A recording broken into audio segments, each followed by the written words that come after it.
Vous avez la parole.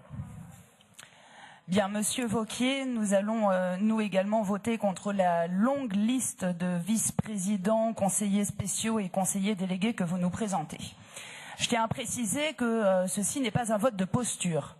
Et je vous assure que nous essayons de toutes nos forces d'envisager vos actions sans a priori, de nous montrer ouverts, rationnels et disons donc constructifs, puisqu'il paraît que c'est à la mode en ce moment.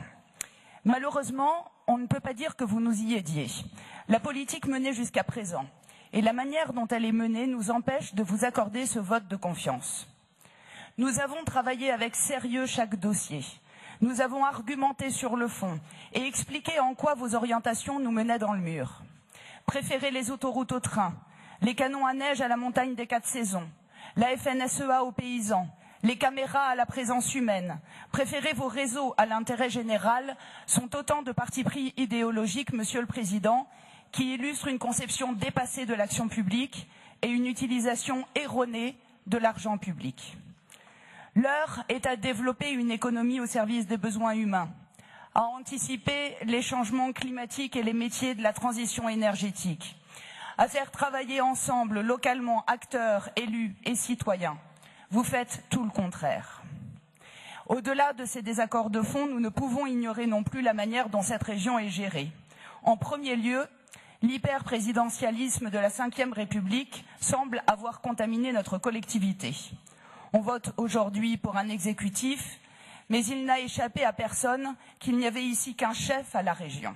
À tel point que notre calendrier et les sujets traités en assemblée plénière s'accordent parfaitement avec le calendrier Les Républicains et les thèmes de campagne de son futur président. En lieu et place d'une politique menée par le peuple et pour le peuple, c'est à la région une politique menée par le président et pour le président que nous assistons. Et le destin de celui-ci étant national, on n'est pas à 2 ou 3 approximations près pour s'adresser au-delà de la région à l'ensemble des Français. C'est ainsi que nous devenons la seule région de France qui se targue de ne pas avoir augmenté l'impôt. Normal quand on sait qu'elle ne le prélève pas. Nous sommes probablement la seule aussi, et nous l'avons vu encore aujourd'hui, où le président se paye le luxe, sur 16 heures d'assemblée plénière, d'en passer au bas mot 2 à des discours de tribune. À cela s'ajoutent les soupçons de prise illégale d'intérêt qui pèsent sur certains membres de la majorité ou de liberté, disons, prise avec certaines procédures.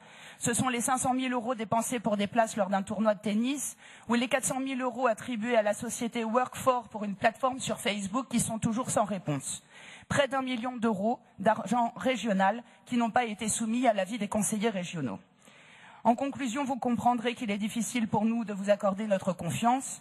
Néanmoins, et toujours dans cet esprit constructif, nous souhaitons bon courage au nouvel exécutif. Merci Madame Morel-Darleux.